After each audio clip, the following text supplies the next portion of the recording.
My fiancée said she was visiting her grandma in Idaho, even sent a porch photo as proof.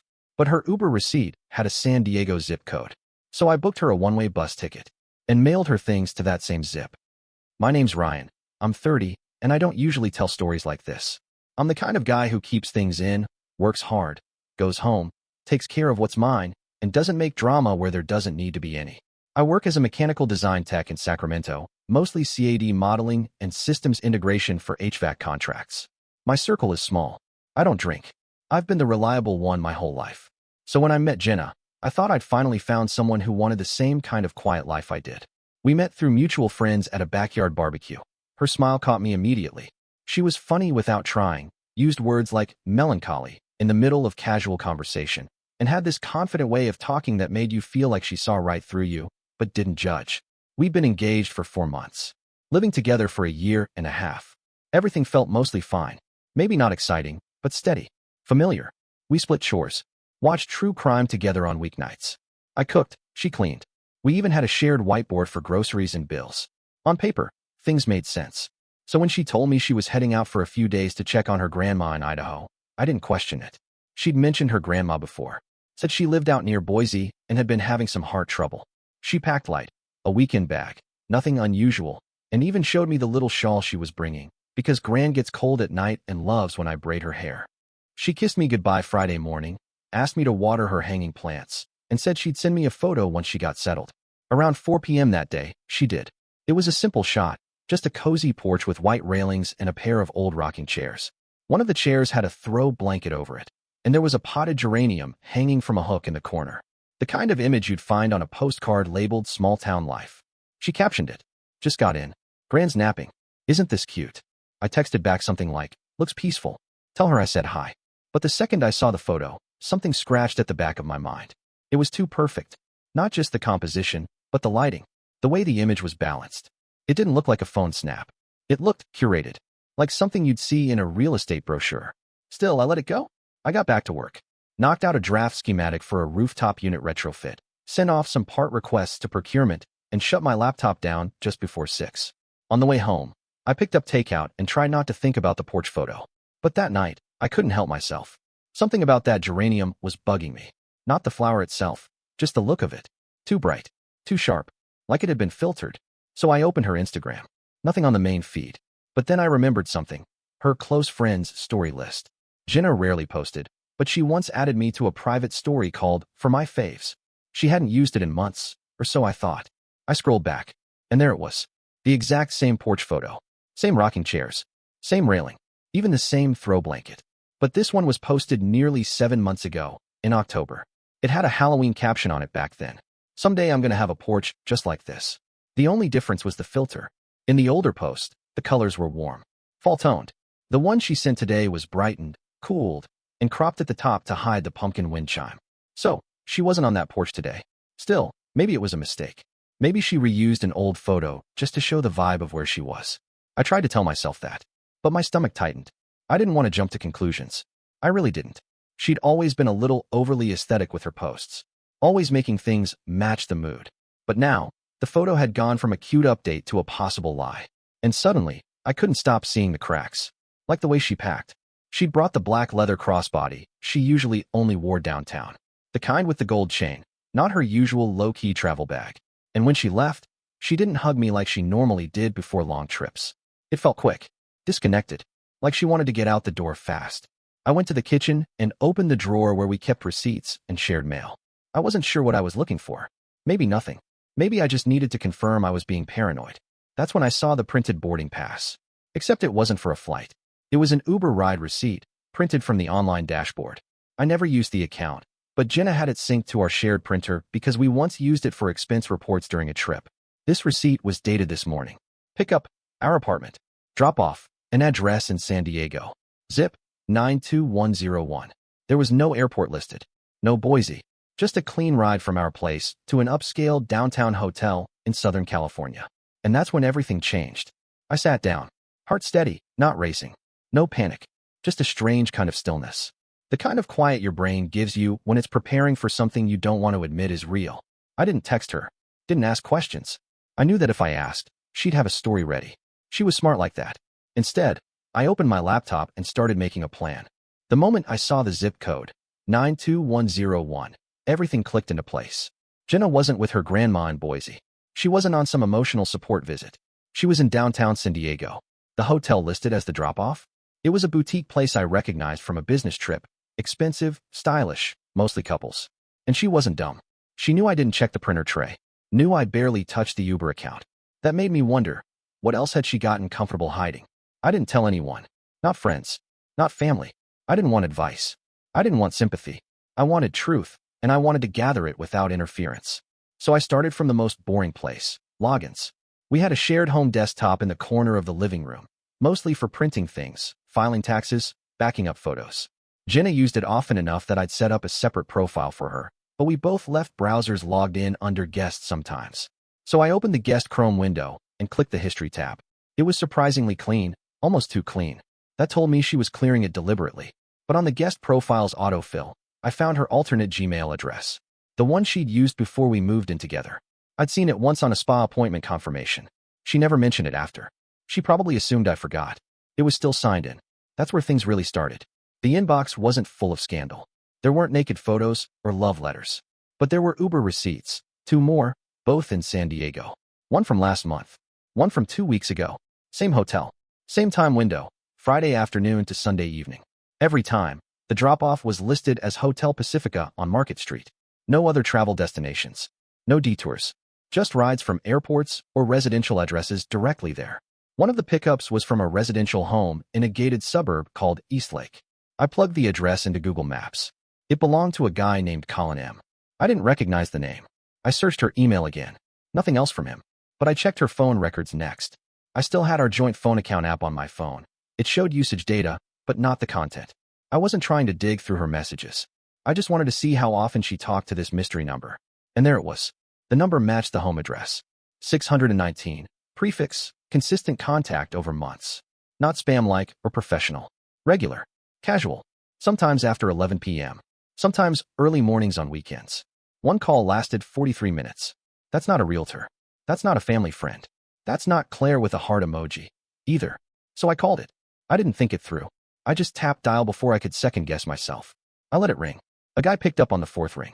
Hello. I stayed silent for a second. He sounded normal. Youngish. Not defensive. Not weirded out. Then I spoke. Is this Colin? Pause. Yeah, who's this? I didn't have a plan. So I said, I think you might know my fiancée. He paused. Who? Jenna. Long silence this time. Then, wait. Jenna H. Yeah. Another pause. Then, quietly. She said she wasn't engaged anymore. I swallowed once. When did she say that? Back in. I don't know. A couple months ago. She said it ended. That it got too serious too fast. Something about needing to find herself again. I nodded to myself. Of course she did. She always had a way of making things sound noble when they weren't. I didn't say anything else. Just hung up. That night, Jenna called me while I was on the couch. She FaceTimed me. Hey babe, she said, her voice soft. Gran's asleep. I stepped out to get some air. The background was generic. White walls. A nightstand. Not the porch. Not a living room. And definitely not Boise. I played along. How's she doing? Okay. Tired, but better. I helped her into bed after dinner. She was asking about you. I nodded slowly. Tell her I say hi. Jenna smiled. I will. We talked for another minute or so, just surface-level stuff. I didn't push. I let her keep the lie warm, let her wrap herself in it. When she hung up, I sat there for a while in the silence of our apartment. Her plants were still lined up on the kitchen windowsill. Her heels were still by the door. Her mail was stacked in the tray next to mine. It would have been easier if I'd caught her mid-affair, half-naked, red-handed. This was worse. It was premeditated. Planned dishonesty. With a smile on top. I didn't sleep that night. I just laid on the couch and stared at the ceiling fan as it clicked softly with each rotation. I wasn't angry, not in the screaming, break things kind of way. I just felt done trusting her judgment. The only thing left now was to get control of the situation before she came home. And not in some movie-style confrontation. No yelling. No throne rings. No how could you speeches. I was going to hand her the consequences in the same way she handed me lies. Quietly. Carefully. With planning. And it would begin with a bus ticket. The next morning, I opened the curtains like it was any other Saturday. Sunlight came in at a clean angle across the floor. Jenna's white hoodie was still draped over the bar stool. Her mug with the plant lady print sat in the sink, unwashed. Her favorite blanket was bunched up on our shared recliner. Everything in the apartment looked like she'd just stepped out for coffee. But the truth was already somewhere far from here. I made coffee. Didn't rush. I was calm. Focused. I sat down with my laptop and started the process. Not of confronting her, but of unraveling the knot she thought she tied behind my back. First, I went to the Greyhound website. It was the cheapest way to send a message without looking like I wanted drama. Planes were too expensive and too traceable. A one-way bus ticket from San Diego to Idaho Falls, not Boise, was just passive-aggressive enough to sting, while still technically plausible. But I wasn't actually sending her back to her grandma's. The destination didn't matter. What mattered was the gesture, the one-way direction, the ticket under her name, booked with her secondary email, the one she thought I didn't know existed. I double-checked the drop-off from her last Uber ride. Hotel Pacifica, San Diego, zip 92101. I listed it as the pickup location for her luggage delivery.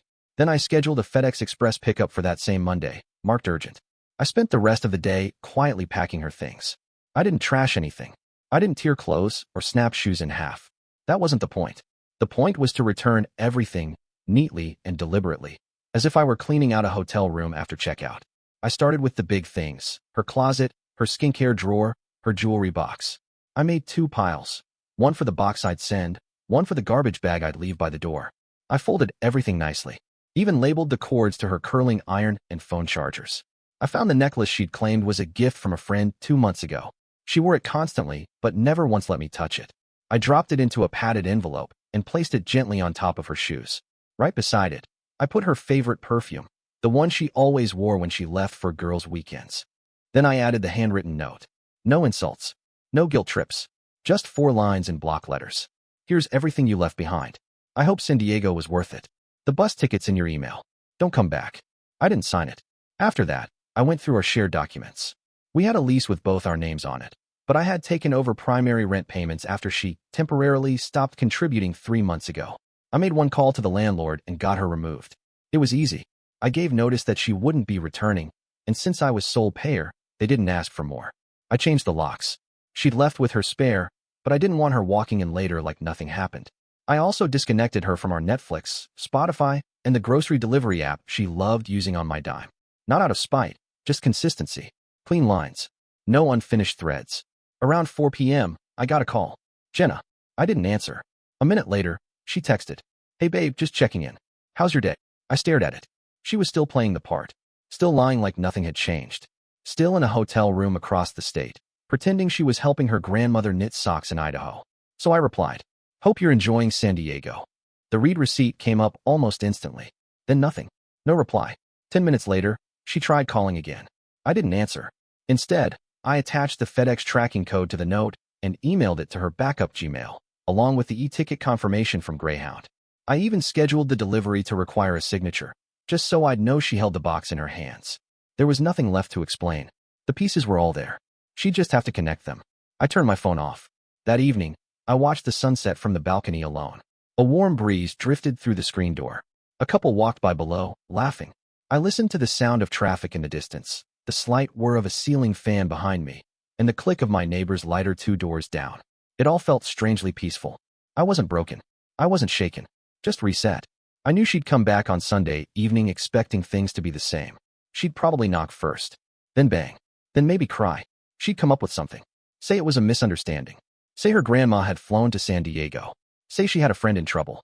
Maybe even admit to some of it. Just enough to ask for forgiveness. But it wouldn't matter. Because the locks were changed. Her name was removed. Her things were in a box on their way to zip 92101. And the only welcome waiting for her was a bus ticket with no return. Sunday evening came fast. I spent the day like someone preparing for a guest who wasn't welcome. Cleaning not to impress, but to clear out the last traces of someone who no longer belonged. Her toothbrush was gone. The little ceramic tray she used for her rings sat empty on the bathroom counter. The couch, once draped in her knit throws, was bare now. Neutral. Calm. Every time I passed the mirror, I felt like I was seeing myself again for the first time in months. No second-guessing. No smiling just to keep the peace. Just me. At exactly 6:48 p.m., I heard footsteps outside the door. Then her keys jingling. They didn't work. She paused. Tried again. A click, but no turn. Then she knocked. Light at first. Ryan? She called through the door. Hey babe, I think the lock's jammed. I didn't move. Another pause. Then a more forceful knock. Ryan. Come on. What's going on? She waited. Then called again, more tense now. Why isn't my key working? She tried calling. My phone was on silent, face down on the coffee table. Then she tried the door again, louder now, voice rising. Ryan, seriously, open the door. Still, I said nothing. There was an envelope taped neatly to the doorframe. She hadn't seen it at first, but after a few minutes, she spotted it. She ripped it down and opened it right there. Inside, a printed FedEx tracking number, her Greyhound e-ticket confirmation from San Diego to Idaho Falls, and the note. Simple. Clean. Here's everything you left behind. I hope San Diego was worth it. The bus ticket's in your email. Don't come back. She stood there for a long moment. Quiet. Then came the banging. First fists. Then flat palms. Then feet. Are you serious? This is insane. Are you actually throwing me out? I could hear her pacing the hallway. Ryan, you're being immature. We can talk about this. More banging. Then her voice dropped to that cold, quiet tone she used when she didn't get her way. You think this is clever? You think you're better than me? I stayed seated calm. Let her unravel. I knew her pattern. First denial, then outrage, then bargaining. After that, she'd either cry or go silent. She always thought control meant being the loudest person in the room. But this time, she was alone in the hallway, and I had nothing more to say. After a few more minutes, she stopped. I heard her footsteps retreat down the stairs. Then silence. I waited another 10 minutes before I got up and looked out through the peephole. The hallway was empty. No notes. No dramatics. Just quiet. I turned my phone back on. 5 missed calls. 11 texts. 1 voicemail. I listened to it once. It started calm, then went erratic. First, she begged to just explain. Then accused me of being manipulative. Then cried. Then swore. Then begged again. But nothing in her voice sounded like regret. Just panic. Panic at being caught, at losing comfort, at being seen for what she'd done. She still hadn't admitted to San Diego. Still hadn't said Colin's name. Not once. The FedEx delivery went through Monday morning. Signature confirmed. The bus ticket expired that same night. She never used it.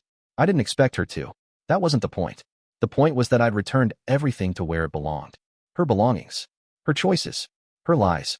All to that same zip code, the one she thought I'd never notice. By Tuesday, the apartment felt like mine again. I rearranged the furniture. Nothing big, just shifted the couch, donated a couple things she insisted on keeping but never used. I bought myself a new set of coffee mugs. Replaced the plant lady one with a clean, matte black set. Neutral. No words. There were no dramatic endings. No last fights. No second chances. Just a door that stayed locked, and a future that finally felt real again. Not because I'd moved on, but because I'd stopped pretending to share a life with someone who had already left. And that's the story. If you're still here, that means you're one of us. So go ahead, hit that subscribe button. I drop new chaos every single day, and trust me, tomorrow's story, it's even worse than this one.